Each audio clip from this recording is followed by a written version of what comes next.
ya mungkin seminggu yang lalu kan istri kena COVID ya. Ketika itu malam-malam Bu Jessica telepon untuk mendoakan bersama Bapak. Ketika didoakan sama Bu Jessica setelah selesai, dia bilang seperti dibawa ke pusaran air ya, muter-muter gitu.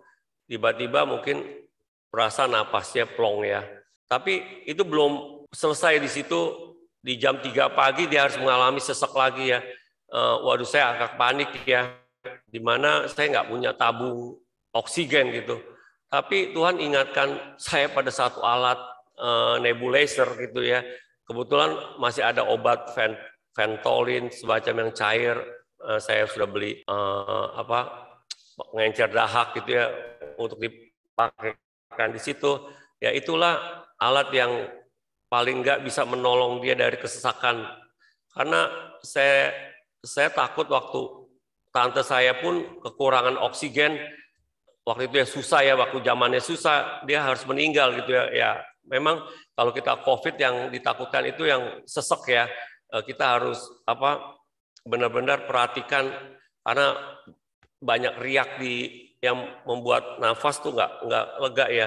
Saya bersyukur sama Tuhan Yesus dan juga lewat bantuan doa Pak Hebron sama Bu Jessica, dan saat ini dia boleh sehat kembali, udah aktivitas ya meskipun belum PCR ya. Amin. Dan juga saya bersyukur karena saya juga nggak kena ya, karena secara logika mungkin kalau kita berhadapan langsung sama orang yang COVID pasti paling nggak harus kena ya, tapi ketika saya coba 3 hari saya PCR, saya negatif, puji Tuhan, saya dalam arti saya bersyukur karena Tuhan baik gitu ya, sampai saya juga mengerjakan pekerjaan rumah tangga ya, menyiapkan makan, obat segala macam gitu ya, mencuci piring gitu, sampai dalam hal-hal seperti itu karena saya cuma berdua gitu ya. Nah itulah kebaikan Tuhan karena kita satu keluarga seperti Pak Hebron bilang, Menara Doa Segala Bangsa ini ada keluarga kedua bagi kita. Saya bersyukur dan juga terima kasih sama teman-teman mungkin yang mendukung di dalam doa gitu. Terima kasih banyak. Terima kasih Pak Amin, Hebron. haleluya. Ya. Baik, Shalom Bapak Ibu Saudara, selamat pagi. Baik Bapak Ibu Saudara yang ada di Zoom maupun di YouTube. Mari kita berdoa sebelum kita mendengar firman. Kami minta supaya jam yang kudus, jam di mana kami mau dengar Tuhan berbicara kepada kami melalui hamba-Mu dan melalui firman-Mu, menjadi satu waktu yang kami boleh tenang, boleh fokus untuk dengar suara Tuhan. Tuhan ampuni, sucikan setiap dosa, kekurangan, kelemahan kami, biar kami layak di depan Tuhan. Sehingga benar-benar firman yang kami dengar jatuh ke tanah yang subur di dalam hati kami dan benar-benar tertore, tertanam, berakar, bertumbuh, dan berbuah dalam kehidupan kami. Mari Roh Kudus ambil alih kami semua, ambil alih jaringan listrik, internet, cuaca, agar tidak ada gangguan apapun selama ibadah kami pada pagi ini dari awal sampai akhir. Ambil alih hamba-Mu, tutup bungkus dengan darah-Mu, sembunyikan semua kami di dalam secret place Tuhan, sehingga kami betul-betul boleh menikmati hadirat Tuhan dan boleh menikmati Tuhan berbicara buat kami. Dalam nama Yesus kami berdoa. Amin. Shalom saudara yang dikasihi Tuhan, pagi ini saya akan melanjutkan pembahasan dengan satu judul, yaitu ya, kehidupan sebagai warga kerajaan Allah. Kehidupan sebagai warga kerajaan Allah. Saudara, kita sudah baca bersama, tapi kita akan lihat lagi saudara ya. Di dalam kitab Lukas pasal yang ke-17 ayat yang ke-21. Juga orang tidak dapat mengatakan, lihat ia ada di sini atau ia ada di sana, sebab sesungguhnya kerajaan Allah ada di antara kamu. Amin. Ya. Di situ dikatakan bahwa kerajaan Allah ada di antara kamu, dan seperti waktu yang lalu saya sudah katakan, memang dari bahasa aslinya yaitu bahasa Yunani entos, itu bisa diartikan di antara kamu, tapi juga punya arti di dalam kamu. Karena itu saudara, dalam terjemahan bahasa Inggris Baik di dalam King James Version di situ dikatakan the kingdom of God is within you, ya. Kerajaan Allah itu di dalam saudara dan saya. Kenapa saudara kerajaan Allah dikatakan dalam saudara dan saya? Karena Tuhan Yesus Raja itu tinggal dalam hati kita. Makanya dikatakan kerajaan Allah itu ada dalam kita.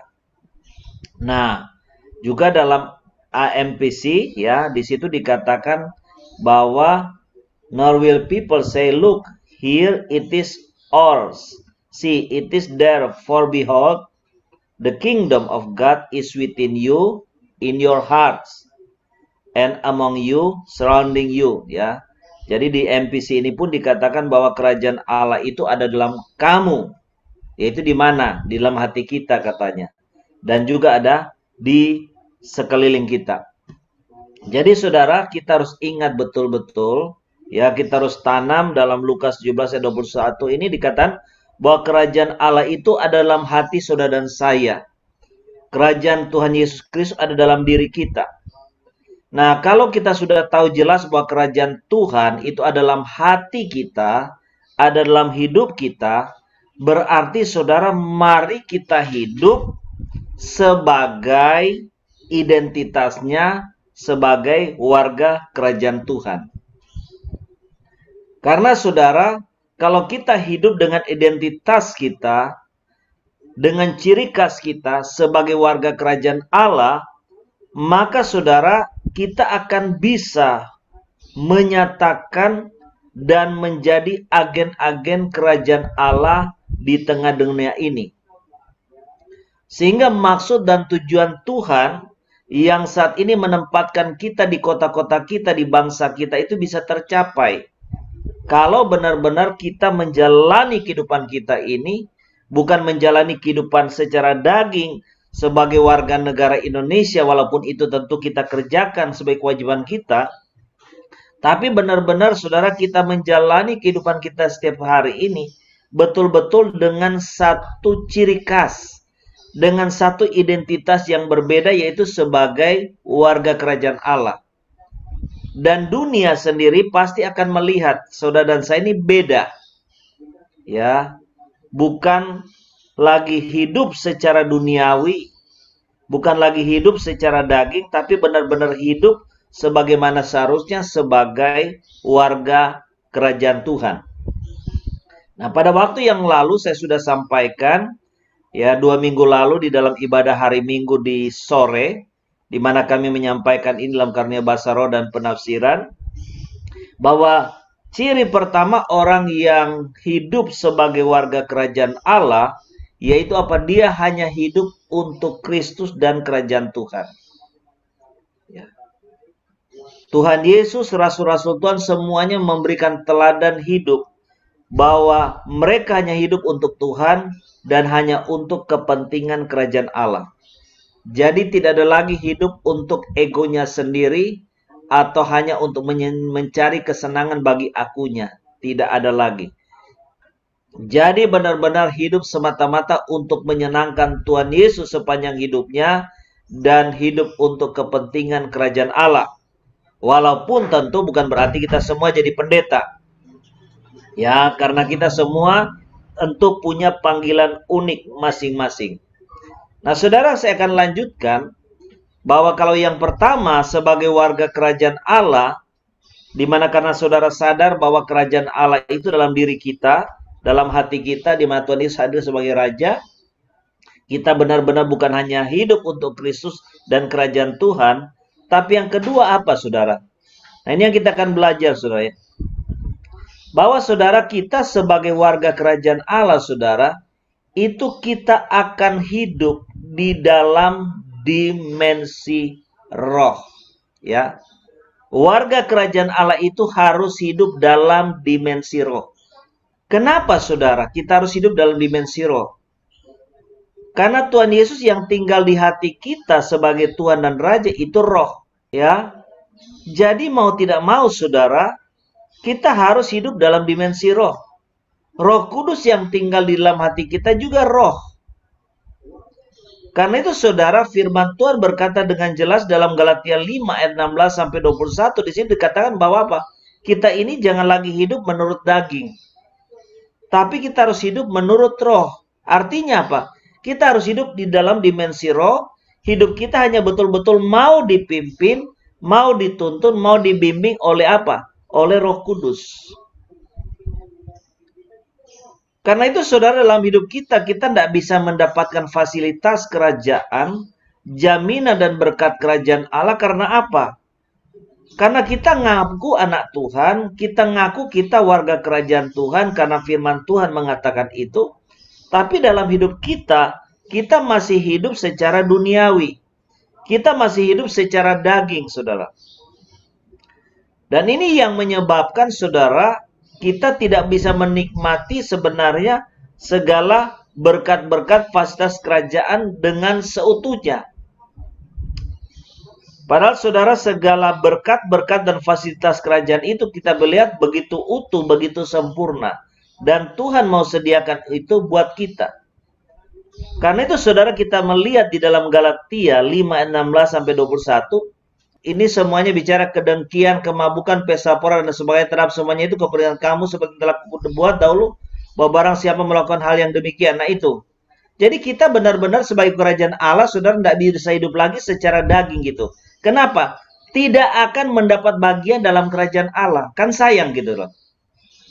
Ya, tidak mendapat bagian dalam kerajaan Allah kalau kita masih hidup secara daging.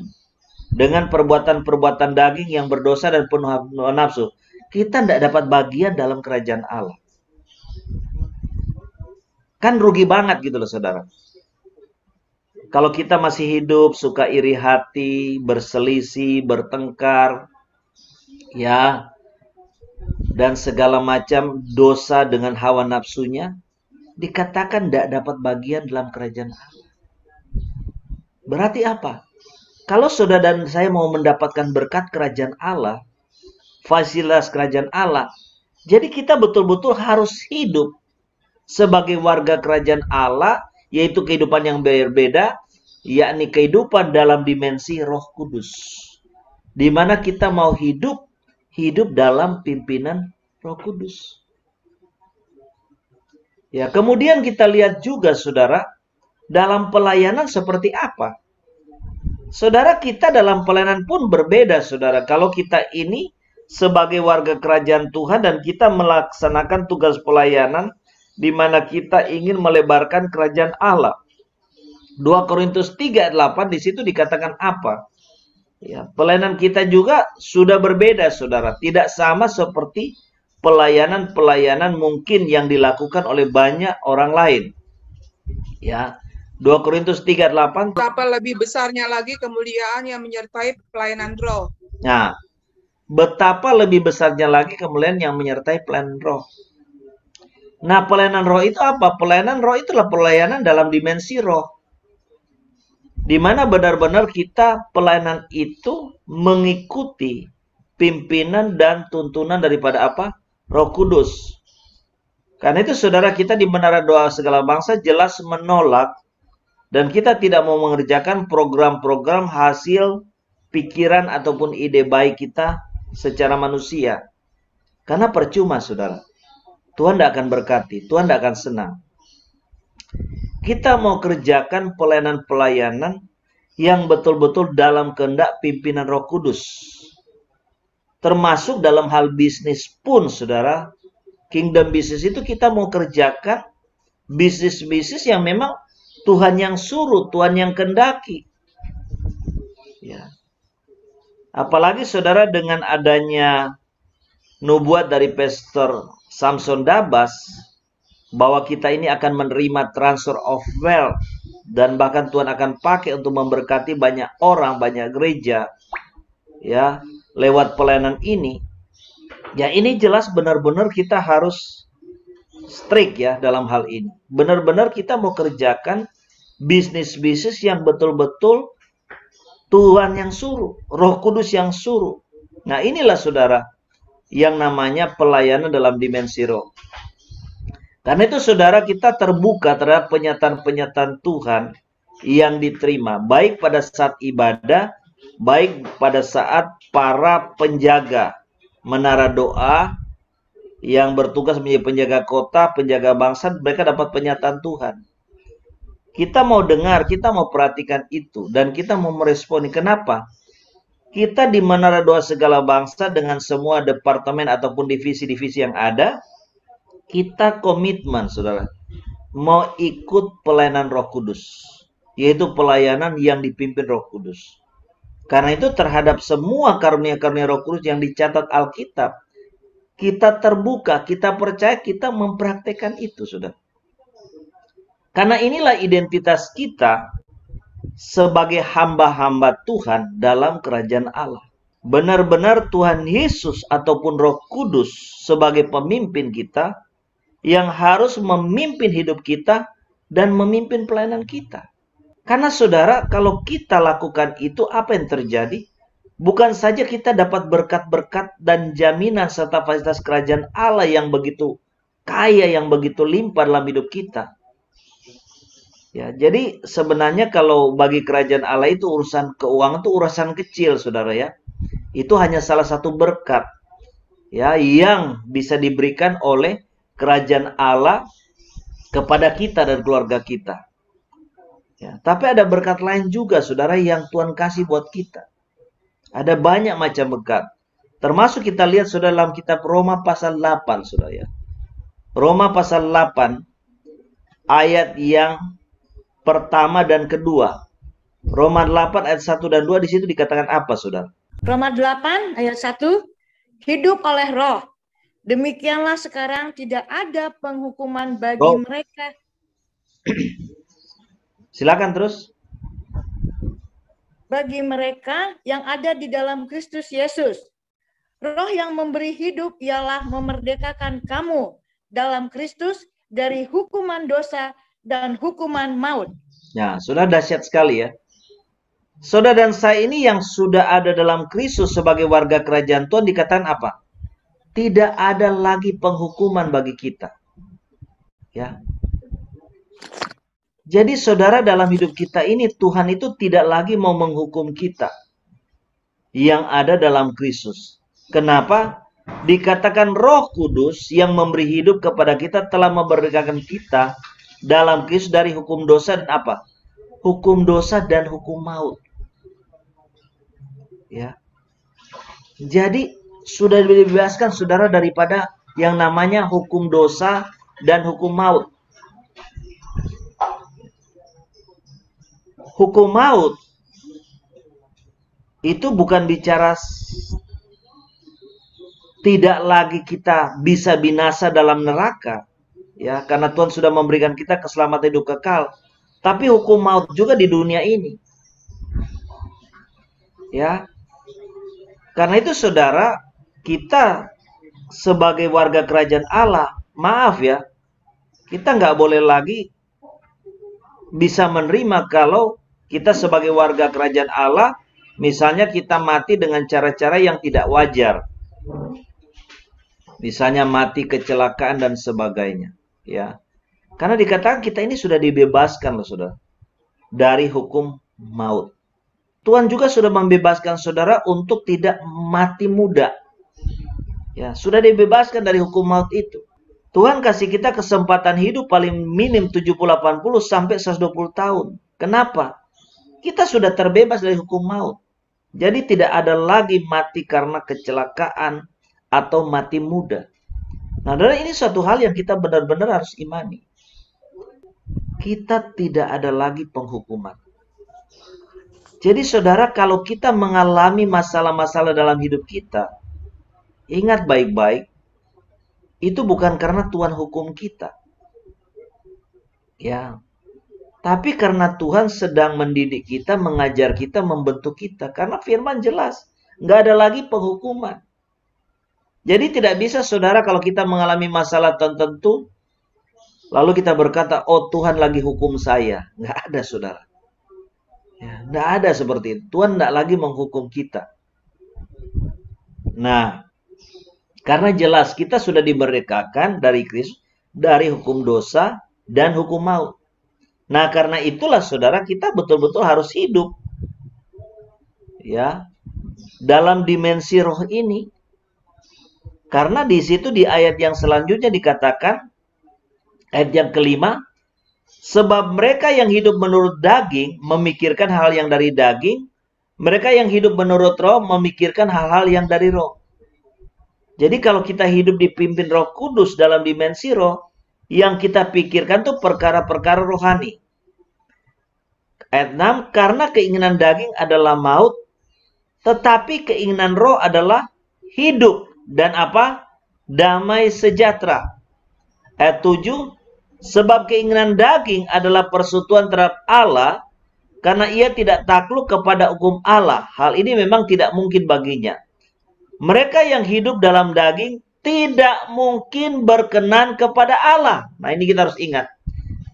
Mereka yang hidup dalam daging tidak mungkin berkenan kepada Allah. Tetapi kamu tidak hidup dalam daging, melainkan dalam roh. Jika memang roh Allah diam dalam kamu. Tapi jika orang tidak memiliki roh Kristus, ia bukan milik Kristus. Tetapi jika Kristus adalah dalam kamu, maka tubuh memang mati karena dosa. Tetapi roh adalah kehidupan oleh karena kebenaran. Ayat 11, dan jika roh dia, yaitu roh Yesus, ya roh Allah, roh daripada Bapa, yang telah membangkitkan Yesus dan telah mati, diam dalam kamu, maka ia yang telah membangkitkan Kristus Yesus juga dari antara orang mati, akan menghidupkan juga tubuhmu yang fana ini oleh rohnya yang diam dalam kamu. Nah ini saudara, janji yang luar biasa yang saudara harus pegang pada waktu kita mengalami kelemahan tubuh ataupun sakit. Ya, kalau roh daripada Bapa yang telah membangkitkan itu diam dalam kita, maka dikatakan apa? Ya, dia itu, Bapa itu akan menghidupkan juga tubuh kita yang fana oleh rohnya yang diam dalam kita. Ya, jadi ini luar biasa banget saudara ya. Ya. Kalau kita betul-betul saudara ya, hidup sebagai warga kerajaan Allah. Karena memang tubuh kita ini memang tidak bisa luput ya. Karena tubuh kita ini adalah tubuh yang berdosa dan kita masih hidup dalam daging yang berdosa. Sehingga kadang-kadang kita mengalami sakit. Tetapi saudara kalau kita berdoa kepada Tuhan, karena kita betul-betul tidak lagi hidup secara daging, tapi hidup sebagai warga kerajaan Allah. Dan kita minta kepada Tuhan. Itu roh daripada Bapa dikatakan. Yang sudah membangkitkan Tuhan Yesus. Itu akan menghidupkan tubuh kita yang lemah ini. Akan menyembuhkan tubuh kita yang sakit ini. Nah ini sesuatu hal kesadaran yang perlu kita bangun. Nah karena itu saudara. Coba kita lihat ya dalam Kisah Rasul 3 ayat 16 ya. Ya, Kisah Rasul 3:16. Nah, ini buat kita kalau kita mengalami sakit, saudara ya. Ingat baik-baik kita ini adalah warga kerajaan Tuhan. Ya. Kesembuhan termasuk fasilitas yang disediakan oleh kerajaan Allah buat kita. Nah, Kisah Rasul 3:16, saudara ya. Sama seperti kesadaran, tolong ditampilin ya. Kisah Rasul 3:16, sama seperti kesadaran bahwa ada Bapa, ada Tuhan dalam hati kita, sehingga pada waktu kita lemah, kita sakit, dikatakan dia akan membangkitkan, dia akan menghidupkan tubuh kita yang fana oleh roh yang diam dalam kita. Demikian juga saudara, dalam Kisah Rasul 3 ayat 16. Ya, ini saudara perhatikan, khususnya pada waktu saudara dan saya mengalami kelemahan pada tubuh ataupun sakit. Ya.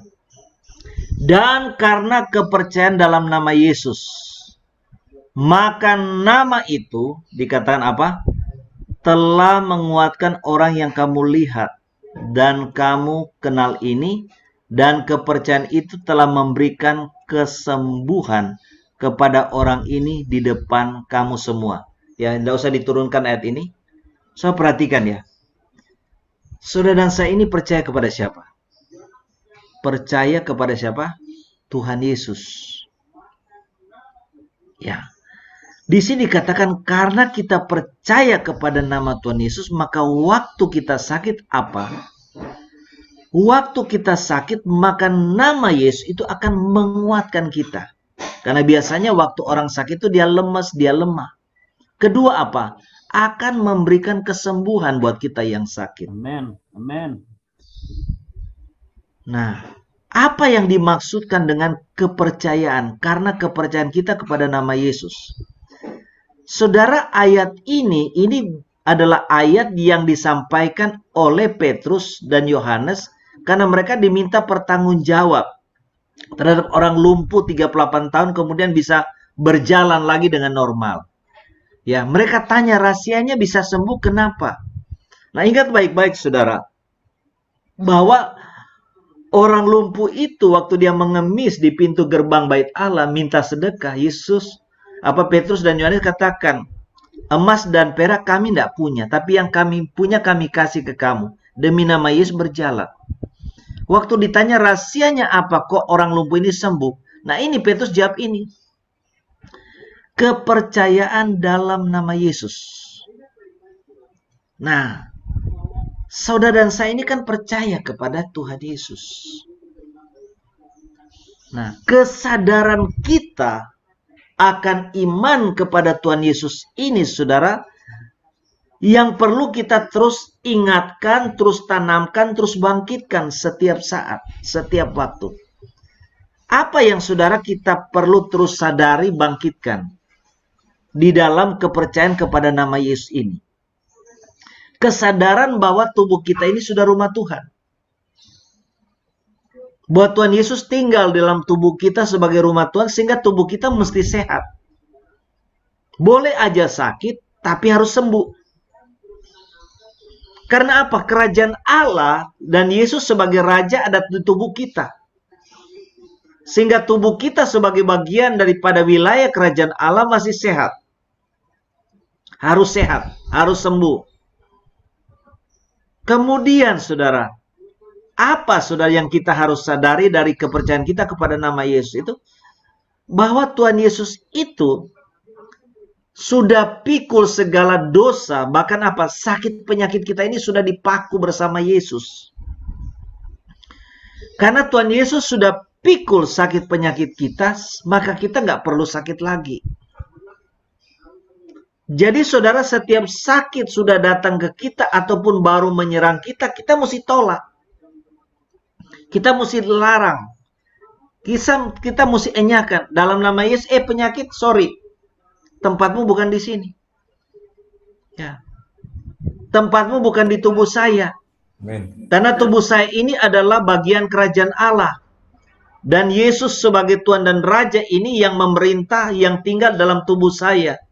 Dalam hati saya, sorry, penyakit kamu tidak boleh masuk. Kalaupun kita terlanjur sakit, cepat pergi. Dalam nama Yesus. Dan di dalam tubuh Yesus di atas salib, penyakit, kamu sudah dipikul. Kamu sudah dipakukan, kamu sudah mati. Kamu tidak berkuasa lagi atasku. Itu yang dikatakan oleh firman, dalam Kristus tidak ada lagi penghukuman. Ya, tidak ada lagi penghukuman bagi kita dalam Kristus. Nah, ini saudara yang kita mesti bangun. Ternyata kepercayaan kita kepada nama Yesus bahwa Tuhan Yesus itu sudah pikul segala sakit kita dan bahwa Tuhan Yesus adalah Tuhan dan Raja dalam tubuh kita, itu bukan hanya bisa memberikan kita mengalami kesembuhan, tetapi kita bisa dipakai oleh Tuhan menyembuhkan orang lain. Dan ini yang terjadi sebenarnya dengan orang yang lumpuh 38 tahun. Dia kan tidak kenal Yesus. Dengan kata lain, dia tidak percaya Yesus lah. Jadi dia bisa sembuh karena apa? Ya karena iman daripada Petrus dan Yohanes. Makanya waktu ditanya rahasia ini, ya karena kepercayaan dalam nama Yesus. Yang percaya nama Yesus siapa? Bukan orang lumpuh itu. Orang lumpuh itu tidak kenal Yesus. Yaitu kepercayaan kepada nama Yesus yang dipercayai oleh Rasul Petrus maupun Rasul Yohanes.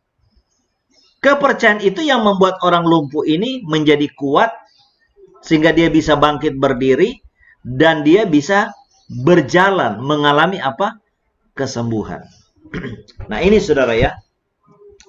Jadi saudara, kita perlu membangun terus ya. Mengingat terus, bahkan kita perlu bicara kepada diri sendiri, hai Hebron, kamu adalah warga kerajaan Allah. Tuhan Yesus tinggal dalam hatimu, tubuhmu adalah wilayah kerajaan Allah. Tubuhmu harus kuat, Tubuhmu harus sehat, tidak boleh ada sakit penyakit. Penyakit engkau mesti keluar dari tubuh. Amin. Amin. Karena di dalam tubuh Yesus 2000 tahun lalu, segala sakit penyakit kelemahan tubuh ini sudah dipikul, sudah mati bersama Yesus. Jadi segala sakit penyakit dan kuasa penyakit sudah dihancurkan. Kuasa penyakit ini tidak ada lagi dalam tubuh kita. Karena di dalam Tuhan Yesus kita sudah dibebaskan dari hukum dosa dan hukum maut. Termasuk hukum maut daripada melalui penyakit. Karena penyakit itu bawa apa, saudara? Bawa hukum maut. Penyakit itu selalu bawa apa? Mau bawa kematian. Nah, karena itu kita harus tolak gitu ya. Nah ini saudara. Karena itu saudara di sini kita belajar bahwa saudara ya sebagai warga kerajaan Allah, saudara dan saya harus betul-betul hidup dalam dimensi roh. Ya, di mana kehidupan kita betul-betul mau dipimpin oleh Roh Kudus, termasuk di dalam pelayanan kita. Supaya benar-benar saudara secara otomatis ya, berkat-berkat fasilitas jaminan kerajaan Allah termasuk kesehatan, kesembuhan saudara dan saya boleh alami. Selama ini kita dibodohi setan ya. Kita tahu kita anak Tuhan, tapi rasanya dalam jalan hidup ini kita kayak orang nggak berdaya gitu. Ya. Amen. Nggak berdaya, loyo, hadapi masalah kayak udah keok lah istilahnya ya. Ya, itu saya. Ya. Jadi ini gimana gitu loh. Semangat. Kita ngomong kita anak Tuhan. Ya kalau ditanya, Bapak, Ibu, Saudara percaya enggak saudara Tuhan? Percaya. Tapi kok hidupnya keok melulu? Kok hidupnya loyo? Nah karena ini, kita enggak sadar siapa kita dan bagaimana kita harus hidup. Karena itu pagi ini saudara, Tuhan ingin ingatkan, sadarkan kita. Saudara dan saya adalah warga kerajaan Allah. Hiduplah sesuai dengan identitas kita sebagai warga kerajaan Allah, yaitu hidup dalam dimensi Roh Kudus, dipimpin oleh Roh, bukan lagi hidup secara dunia atau daging, supaya benar-benar segala berkat dan jaminan kerajaan Allah otomatis kita akan terima, kita nikmati dalam kehidupan kita. Kalau otomatis seperti apa? Kita butuh duit, kita nggak usah minta pun duit itu datang. Itulah maksudnya. Ya, waktu kita sakit, bahkan kita nggak berdoa minta sembuh pun kesembuhan itu datang. Karena kita sudah punya kesadaran yang terus kita bangun. Dan ini memang perlu dibangun, saudara. Karena kita manusia ini gampang lupa. Ya. Kadang-kadang kita lupa. Aduh, sakit ya. Ya, gimana lagi ya, namanya udah tua. Namanya aja manusia. Ya, misalnya kalau kita sebagai hamba Tuhan bikin dosa, sehingga ada istilah, ya biar pendeta juga kan, pendeta masih manusia. Nah, kadang-kadang kita terbawa. Nah, ini saudara yang lagi berusaha memprovokasi kita, mempengaruhi kita. Ini kedagingan, saudara. Nah, makanya kita perlu bangun. Saya warga kerajaan Allah. Yesus Tuhan Raja, tinggallah hatiku. Tubuh jiwa rohku adalah wilayah pemerintahan kerajaan Allah dari Tuhan Yesus. Ya, saya percaya saya diberkati, saya percaya saya sembuh, saya percaya saya sehat, saya percaya anak-anak saya diberkati, saya percaya semua kebutuhan saya dicukupi. Nah ini sudah. Amen. Ini terus kita perlu bangun. Ya, saya waktu baca ya Kisah Rasul 3:16 ya. Saya renungkan ya, di situ Tuhan buka ya. Betapa pentingnya kita bangun kesadaran. Ya, iman kita kepada Tuhan Yesus apa sih? Dalam hal sakit itu sebenarnya seperti apa? Kalau kita punya kesadaran yang kuat yang terus kita bangun. Sehingga sesungguhnya waktu kita lemah otomatis saudara, kita akan mengalami kekuatan, ya. Itu saudara hal yang kedua. Hal yang ketiga saudara, kita lihat Roma 14 ayat 17. Bagaimana saudara dan saya harus hidup sebagai warga kerajaan Allah.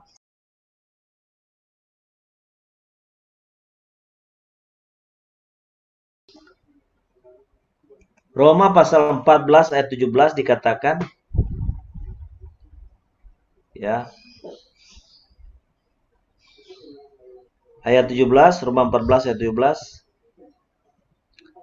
Sebab kerajaan Allah bukanlah soal makanan dan minuman, tapi soal kebenaran, damai sejahtera, dan sukacita oleh Roh Kudus. Di situ dikatakan soal apa yang pertama? Kebenaran. Nah, saudara,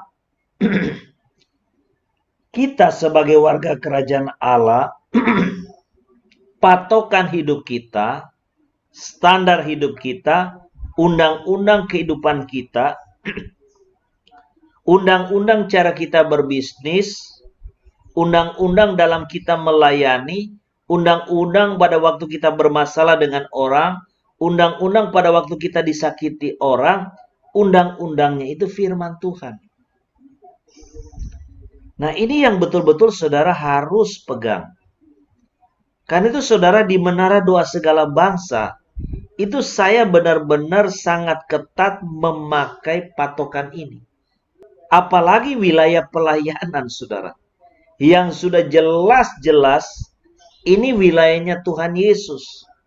Di mana Tuhan Yesus yang jadi Tuhan dan Raja atas Menara Doa Segala Bangsa. Ini aturan mainnya benar-benar harus 100% ikut aturan main Tuhan. Ikut aturan main apa? Firman Tuhan sebagai otoritas tertinggi dalam kehidupan kita.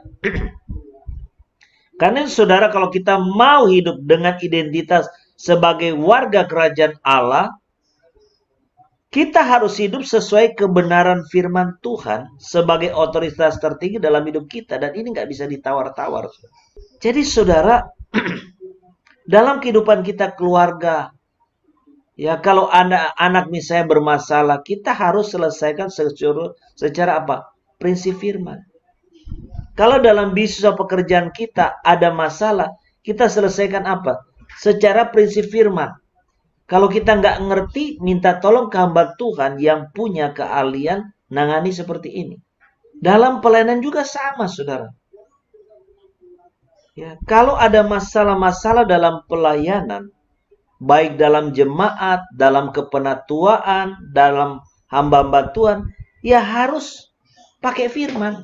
Kalau kita ada ganjalan di hati kita kepada seseorang, ya, firman jelas katakan Matius 5 ayat 23-24, tinggalkan ibadahmu, tinggalkan doamu, tinggalkan pelayananmu, beresin.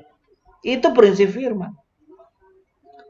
Kita nggak bisa cuma ngomong, oh saya sudah ampuni, saya sudah ampuni.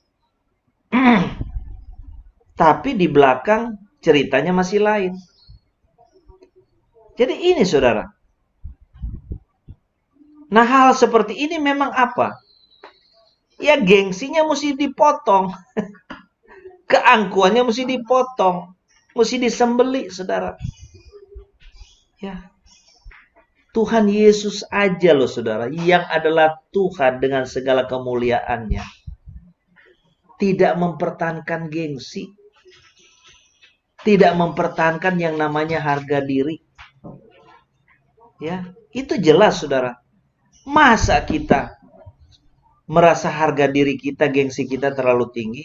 Yang benar aja, saudara. Ya, coba saudara lihat dalam kitab Filipi. Ya. Ya. Kitab Filipi, saudara. Filipi pasal yang kedua. Ayat 5 dan 6. 6 sampai 8, ya. 5, 6, 7, 8. Kita perhatikanlah. Hendaklah kamu dalam hidup bersama menaruh pikiran dan perasaan yang terdapat juga dalam Kristus Yesus. Jadi firman ini mau apa? Saudara dan saya punya pikiran perasaan seperti Yesus. Yang walaupun dalam rupa Allah tidak menganggap kesetaraan dengan Allah itu sebagai milik yang harus apa? Dipertahankan. Melainkan telah mengosongkan dirinya sendiri dan mengambil rupa seorang hamba dan menjadi sama dengan manusia. Dan dalam keadaan sebagai manusia, ia telah merendahkan diri dan taat sampai mati. Bahkan sampai mati di kayu salib. Itulah sebabnya Allah sangat meninggikan dia dan mengenaikan kepadanya nama di atas segala nama. Nah, di situ dahsyat, saudara. Supaya dalam nama Yesus bertekuk lutut segala yang ada langit dan yang ada di bawah bumi dan segala lidah mengaku Yesus Kristus adalah kemuliaan Bapa. Ya. Yesus Kristus adalah Tuhan bagi kemuliaan Allah Bapa. Jadi ini loh teladan Tuhan Yesus buat kita. Tuhan Yesus aja gengsinya disembelih. Harga dirinya dipotong. Potong diskonnya berapa persen Pak Ebron? 100%. Bayangkan. Dia tidak menganggap dia itu Allah. Ya. Dia menganggap kesetaraan dengan Allah sebagai milik yang harus dipertahankan. Tapi mengosongkan diri menjadi apa? Mengambil rupa apa? Hamba. Jadi manusia. Ingat saudara, waktu Yesus yang adalah Allah jadi manusia. Dia nggak pakai loh status dia sebagai anak Allah. Sebagai Allah yang berkuasa. Hanya sekali-sekali aja muncul. Untuk menunjukkan siapa dia sesungguhnya. Tapi secara umum enggak. Dia memakai status apa? Hamba. Makanya Injil Markus itu bicara ya bahwa Yesus adalah Allah yang menjadi apa? Hamba. Menjadi hamba Allah. Itu Injil Markus. Nah, kita ini saudara, kalau kita hidup sebagai warga kerajaan Allah, potong gengsi kita saudara. Ya, sembeli 100%. Harga diri kita sembeli 100%. Jangan pertahankan gengsi. Jangan pertahankan harga diri. Kita harus belajar rendah hati serendah-rendahnya. Sampai udah nggak bisa rendah lagi. Sudah. Jadi benar-benar rendah hati sudah mentok ini. Ya, kalau belum mentok, Tuhan akan apa? Tuhan akan sembeli supaya mentok, saudara. Ya. Berapa sih harga diri kita? Harganya berapa sih? Berapa mahal harga diri kita itu? Sehingga kita mau mengalah, mau merendahkan diri aja kok susah amat. Ya. Kalau ada masalah mau beresin kok susah amat. Kalau ada masalah mau minta maaf, mulut ini mau ngomong, rasanya berat sekali. Maafin saya, mau ngaku salah aja kok susah amat. Saudara, mari kita belajar, saudara. Ya, mari kita belajar. Karena apa? Warga kerajaan Allah itu harus hidup sesuai otoritas firman. Firman yang atur kita. Makanya saya katakan kalau kita ada masalah, beresin yaitu Matius 5, 23, 24 itu. Tinggalin doamu, tinggalin persembahanmu, tinggalin ibadahmu, pelayananmu, nemui beresin. Kenapa? Kalau kita masih ada ganjalan satu dengan yang lain, saudara, nggak beresin, percuma kita berdoa. Percuma kita ibadah, percuma kita pelayan, cuma sampai di plafon. Nggak sampai ke surga. Kan sayang gitu loh. Jadi kita mesti apa? Mesti selesaikan, mesti bereskan. Ya. Karena itu saudara, mari kita belajar saudara untuk benar-benar pakai firman jadi patokan standar hidup saudara dan saya.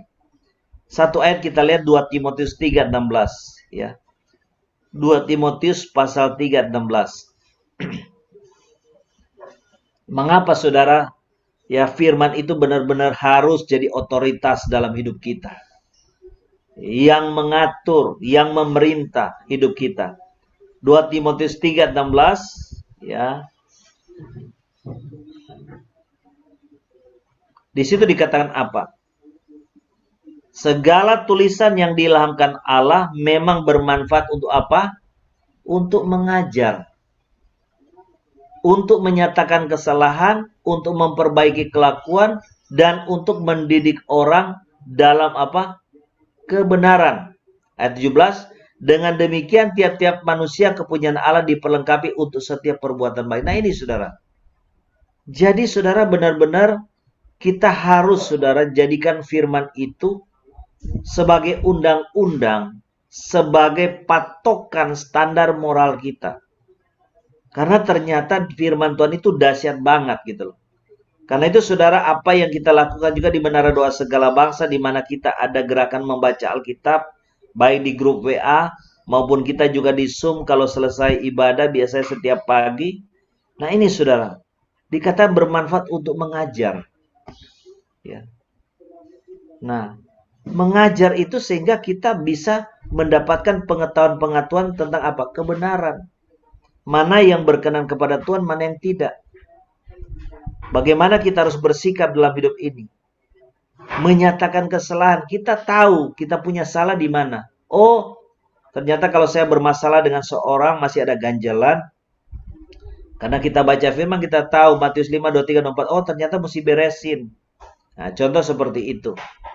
Memang kadang-kadang ada, saudara, masalah, kita bermasalah, kita cukup ampuni, selesai. Tuhan ampuni, saya ampuni. Itu bisa. Tapi ada memang yang kita mesti ketemu, kita mesti selesaikan. Ya, mesti clearkan. Ya, menyatakan kesalahan. Kemudian memperbaiki kelakuan. Saudara, kita semua ini punya background kelakuan yang nggak baik. Yang kita warisi dari orang tua kita, leluhur kita. Karakter-karakter, gaya hidup, kebiasaan-kebiasaan. Nah, itu firman dikatakan memperbaiki kelakuan kita. Dan untuk apa? Mendidik orang dalam kebenaran.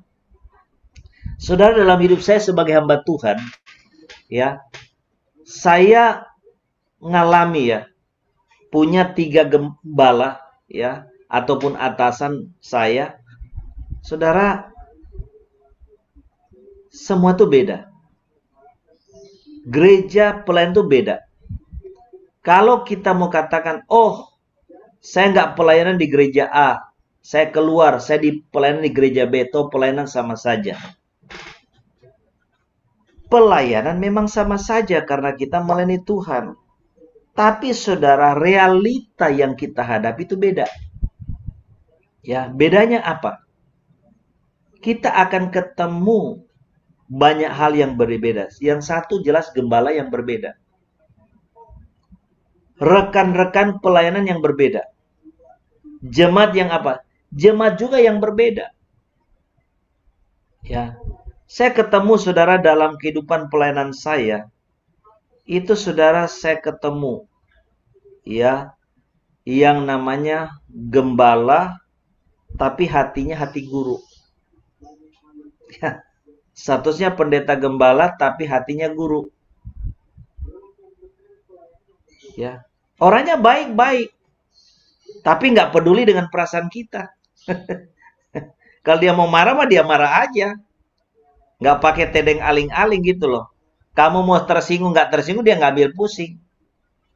Nah, baik sih baik. Tapi seperti itu. Ya. Nah. Model gembala gini apa? Mengecewakan tidak? Pasti mengecewakan. Kita bisa luka-luka batin kena gembala model gini karena punya perasaan. Mau marah-marah aja dia. Kemudian apa? Merasa diri paling benar. Ya kita nggak bisa ngomong tuh. Ya. Nggak bisa terima pemasukan. Karena dia pengajar, dosen. Ngerasa dia paling benar sudah. Nah. Itu. Saya pindah lagi, ya. Saya pindah, ya. Saya ketemu gembala yang baru. Gembala model apa, saudara? Gembala punya hati gembala sih iya, tapi suka pilih-pilih kasih. Cuma lihat orang kaya. Nah, ya apa tuh? Kayak gitu. Beda kan? Pelayanan di gereja A beda, B sudah beda lagi nih. Ya, sehingga karena pilih-pilih kasih cuma lihat orang kaya, ya dia dilengsarkan juga oleh majelis-majelis yang kaya. Pindah lagi, ya. Saya ketemu gembala yang apa? Yang egois. Egois. Egoisnya adalah dia nggak mikirin kita. Kita mau makan, kayak kita mau mati, mau hidup dia nggak ambil pusing. Ya, semua berkat persepuluhan dia makan sendiri. Padahal waktu janjinya saya gabung di situ, saya tanya, kehidupan saya dari mana Pak? Kalau saya pelayanan di gereja Bapak, saya jadi wakil gembala. Dia katakan dari persepuluhan. Tapi saya nggak pernah terima 1 rupiah pun. Cuman ngomong doang. Egois banget tuh. Nah, saya pun dikotak. Nggak boleh begini, nggak boleh begitu. Dia takut nanti jemaat senang ke saya. Nah, ya apa? Beda kan? Beda. Nah, yang saya mau ngomong apa? Kalau saudara sudah merasakan nyaman di satu pelayanan, di satu komunitas, jangan pindah-pindah. Ya, kalau sebenarnya dibanding yang lain, saudara sudah merasa dapat yang terbaik. Karena itu saudara, saya sebagai gembala tidak mau melakukan kesalahan yang sama dari gembala-gembala senior saya sebelumnya. Yang nggak punya perasaan, yang egois, yang cuma mikir diri sendiri, yang menghalangi kita berkembang. Ya, kenapa? Kalau kita pindah-pindah, satu saat kita menyesal. Dan jujur saya katakan, saya tidak dapat gembala yang baik. Jujur aja, saudara. Ya, saya cuma ketemu gembala yang baik, ya Tuhan Yesus sendiri aja. Ya, kita memang tidak akan ketemu gembala yang sempurna. Nggak ada gembala sempurna, kecuali Tuhan Yesus. Jadi saudara, sama aja dengan orang nikah, saudara ya. Kadang-kadang ada orang gampang alih cerai kan. Wah, udah nggak jauh sama kamu cerai. Iya, kita sekarang cerai dengan suami kita, katakan si A. Kita kawin lagi dengan si B. Apakah jamin, bisa dijamin nih, suami yang baru B lebih baik dari A? Nanti begitu ketemu lebih jelek, kaget lagi kita. Nah, seperti itu. Jadi saudara, kita belajar jangan menuntut sempurna. Ya, pelayanan itu tidak ada yang sama. Pelayanan itu beda. Karena nanti saudara akan berhadapan dengan gembalanya yang sudah beda, karakternya beda, motivasi beda, kepemimpinan juga beda, rekan-rekan pelayanan beda, jemaat beda, dan itu semua seperti itu. Ya, itu berbeda semua. Tapi masalah yang kita hadapi nanti kalau kita gagal, itu kita akan hadapi masalah yang sama di tempat lain sampai kita lulus, saudara.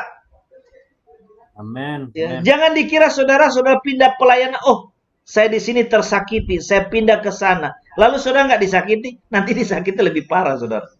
Karena itu kita harus lulus. Makanya dalam pelayanan ingat baik-baik ya. Kita bukan cuma korban tenaga, korban waktu, tapi mesti korban apa? Perasaan. Siap nggak kita pelayanan korban perasaan? Untuk jadi apa? Jadi serbet. Tahu serbet? Lap. Atau sekarang orang biasanya kalau ngelap tuh pakai tisu. Tisu dibutuhin apa? Dipakai waktu butuh. Selesai apa? Dibuang. Pelayanan tuh harus seperti itu. Harus siap jadi serbet. Harus siap jadi apa? Keset. Ya, saya ngalami dalam pelayanan. Orang cari saya kalau butuh. Begitu sudah nggak butuh mah dibuang. Nggak cari lagi. Itu biasa, gitu. Nggak usah kita sakit hati. Ya, kita dalam pelayanan ketemu apa? Kita jadi keset. Kita tidak dihargai orang, nggak dihargai. Kita bahkan sudah berbuat baik, sudah kasih kepala kita ke dia pun dia tidak menghargai kita. Itu saya udah ngalami. Sehingga kadang-kadang keluarga bilang saya, kamu ini pelayanan sudah kasih kepala ke orang, nyawa pun kamu kasih. Orangnya nggak menghargai. Ya itulah pelayanan, saudara. Nah, kita mesti siap kondisi begitu. Ya, saya pernah layani satu perusahaan, saudara ya. Perusahaan ini perusahaan besar. Dia punya pegawai demonstrasi. Bosnya ketakutan. Ya, bosnya ketakutan. Saudara, apa yang terjadi? Bosnya ketakutan, minta tolong saya yang hadapi. Jadi saudara, saya pergi hadapi ratusan pegawainya, karyawannya yang demo. Yang ngamuk-ngamuk, jadi kayak apa, kayak macan lagi lapar gitu ya, karena gajinya belum dibayar, bla bla bla. Saya hadapi, saudara. Sehingga waktu itu, ya, keluarga saya kan kaget juga gitu ya. Mereka suruh polisi temani, jangan sampai ada apa-apa. Karena kan namanya pegawai lagi ratusan lagi marah kan, buru-buru lagi marah kan bahaya kan. Ya. Bosnya ketakutan, saudara, nggak mau temui. Kenapa saya mau pergi hadapi? Ya karena saya lagi layani dia, layani perusahaannya. Ya. Jadi waktu ketemu dengan perwakilan buruh, kita meeting, ya bosnya di samping saya yang bicara. Ya. Begitu berhadapan dengan saya, ini perwakilan buruh yang lagi kayak macan, lagi marah, itu senyum-senyum ketemu sama saya. Ya, mereka ngomongnya kalem, ya Pak, begini Pak, sudah. Jadi semua damai sejahtera, ya. Habis itu saya ketemu burunya semua, jadi bukan cuma proyek, burunya langsung. Begitu selesai, ya, saya bahkan perusahaan ini saya bantu carikan pengacara yang gratis. Pengacara di samping saya. Selesai bicara, saya bicara ke buruh yang lain ini, pokoknya mereka punya hak, kita akan perhatikan lah, bla bla bla. Kalau perusahaan ini tutup, bla bla. Pengacara di samping saya bisa suruh bicara.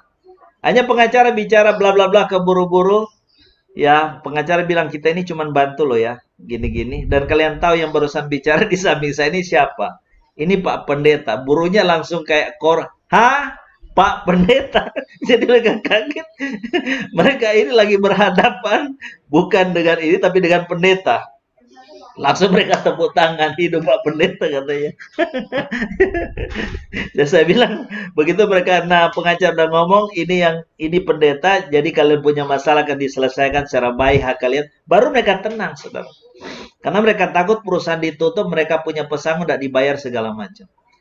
Nah, saudara, inilah saudara yang kita belajar di sini ya. Bagaimana kita sebagai warga kerajaan Allah. Dan saya nggak takut sudah menghadapi mereka. Karena saya kan punya niatnya baik. Ya, tapi setelah saya layani seperti itu pun, yang ownernya ngomong terima kasih aja kagak. Jangan harap duit ya. Ngomong telepon misalnya, Pak Ebron terima kasih sudah bantu menyelesaikan masalah perusahaan. Ada nggak terima kasih? Nggak ada. Ngomong terima kasih aja nggak ada. Saya dari Surabaya ke Jakarta pesawat saya bayar sendiri, saudara ya. PP itu bayar sendiri.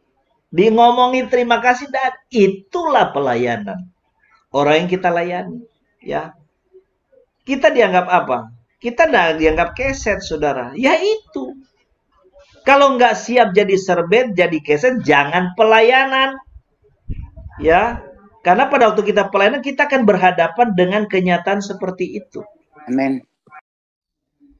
Kalau kita benar-benar melayani Tuhan Yesus, kita nggak akan lihat yang begituan.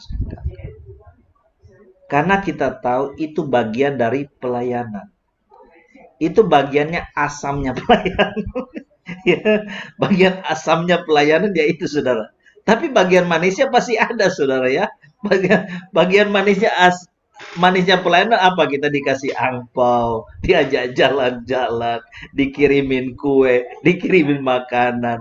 Nah itu bagiannya manisnya, saudara ya. Tapi jangan harap saudara dapat manis melulu. Ada kecutnya, ada asamnya, bahkan kadang-kadang ada pahitnya. Itulah pelayanan. Tapi kalau kita sebagai hamba-hamba kerajaan Allah, kita tidak menganggap itu apa? Masalah. Kita nikmati aja, saudara kan. Kadang-kadang kan makanan itu ada yang enak, ada yang keasinan, ada yang kemanisan. Nikmati aja. Itu makanan dalam apa? Dalam pelayanan sebagai hamba-hamba kerajaan Allah. Ya. Yang penting kita mau hidup sesuai apa? Sesuai firman. Amen. Ya. Amen. Sesuai firman aja. Amin. Nah itu saudara, mari saudara kita rubah ya gaya hidup kita. Saudara dan saya ini warga kerajaan Allah. Saudara dan saya ini adalah hamba-hamba kerajaan Allah. Bahkan saudara dan saya ini dikatakan oleh firman duta-duta apa? Kerajaan Allah. Amin. Mari kita berdoa saudara ya. Bapa di surga, terima kasih untuk kebenaran-Mu, terima kasih untuk firman-Mu. Meteraikan firman-Mu dalam hati roh kami, supaya kami boleh menerima segala fasilitas, jaminan, berkat, pertolongan daripada kerajaan Kristus yang adalah Tuhan Raja kami yang tinggal dalam hati kami. Mari kami hidup berbeda, kami tidak hidup secara daging dunia, kami hidup sesuai identitas kami sebagai warga-warga kerajaan Allah. Sebagai hamba-hamba kerajaan Allah, sebagai duta-duta kerajaan Allah ya Tuhan. Di mana kami betul-betul mau hidup di dalam dimensi roh.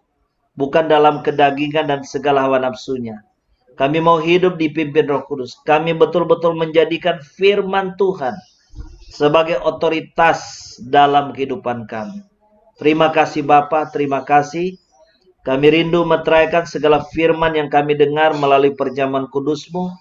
Tuhan ampuni sucikan kami, Tuhan jamu kami dengan roti dan anggur, biar jadi makanan minuman yang sungguh buat kami. Dalam nama Yesus kami berdoa, amin. Baik saudara, kita masuk perjamuan, saudara angkat roti dan juga anggur. Dalam Yohanes 6 ayat 55, Tuhan Yesus berkata bahwa rotilah tubuhnya, dan tubuhnya adalah makanan yang sungguh buat setiap kita. Bapa, dalam nama Yesus berkati ubah roti ini jadi tubuh daging Tuhan, makanan yang sungguh buat kami. Biar ini jadi makanan yang membawa kesehatan bagi tubuh jiwa kami. Dalam nama Yesus, mari kita makan. Kita angkat cawan, saudara. Bapa di surga, kami serahkan anggur ini ke dalam tangan-Mu. Berkati Bapa dalam nama Yesus, sesuai firman Yohanes 6 ayat 55, bahwa anggur adalah darah-Mu dan darah-Mu adalah minuman yang sungguh buat kami. Mari kita minum darah Tuhan dengan percaya dalam nama Tuhan Yesus. Terima kasih Bapa di surga, terima kasih Tuhan Yesus. Kita meteraikan tubuh kita dengan darah Tuhan. Kami meteraikan tubuh kami dengan darah-Mu, sesuai Galatia 6 ayat 17. Tidak boleh ada orang menyusahkan kami, tidak boleh ada sakit penyakit, bahaya setan maut. Karena pada tubuh kami ada tanda-tanda milik Kristus, itulah darah Tuhan Yesus. Kami percaya kami punya mata yang terang untuk melihat, telinga yang peka untuk mendengar suara Tuhan. Kami percaya kami dilindungi dari sakit penyakit, karena ada tanda-tanda milik Kristus, itulah darah Tuhan dalam hidup kami, sebagai warga kerajaan Tuhan, sebagai hamba-hamba Tuhan dan duta-duta kerajaan Tuhan. Haleluya. Amin. Ini ya Bu Christina yang ada di Hong Kong, supaya Tuhan sembuhkan dari Omikron. Dan juga buat Priscilla yang agak demam pusing, supaya Tuhan sembuhkan ya. Untuk Bu Priscilla Jessica. Mari kita berdoa. Masih ada lagi yang sakit yang perlu doain? Oke ya, kita sama-sama hati berdoa ya. Bapa, Engkau sudah memberikan otoritas kepada kami sebagai hamba-hamba kerajaan Allah, duta-duta kerajaan Allah. Terima kasih bahwa untuk Ibu Christina yang ada di Hong Kong, dia juga bukan hanya anak Tuhan, tapi dia juga adalah warga kerajaan Tuhan dan Tuhan Yesus tinggal dalam hatinya. Demikian juga dengan Ibu Priscilla Jessica, Tuhan. Tuhan, saat ini dengan otoritas kerajaan, kami mau melepaskan dalam nama Tuhan Yesus kesembuhan daripada Tuhan Yesus turun atas Ibu Christina yang ada di Hong Kong. Amin. Penyakit Engkau lihat kami, Engkau dengar kami. Dalam nama Yesus Kristus kami ikat segala virus yang menyerang pernapasan paru-paru dari Bu Christina. Kami bakar semua dengan api Roh Kudus dalam nama Yesus. Kami lepaskan api Roh Kudus membakar semua virus-virus ini. Dan dalam nama Yesus kami lepaskan urapan kesembuhan daripada Tuhan Yesus mengalir dalam nama Yesus. Sehingga saat ini juga Ibu Christina sembuh dan pulih Tuhan. Segala gejala-gejala yang tidak enak yang dia rasakan, apapun itu demam, tidak enak, tidak nyaman, kami ikat, hancurkan semua dalam nama Yesus. Saat ini kami ikat segala kuasa penyakit, tinggalkan tubuhnya. Karena tubuh Bu Christina adalah rumah Tuhan, merupakan wilayah kerajaan Tuhan, dan Tuhan Yesus tinggal dalam tubuh Bu Christina. Karena kami percaya segala sakit penyakit ini enyas sekarang juga dalam nama Yesus. Dan kami lepaskan urapan kesembuhan daripada Tuhan Yesus saat ini mengalir dari Bu Christina. Mulai saat ini sembuh dalam nama Yesus.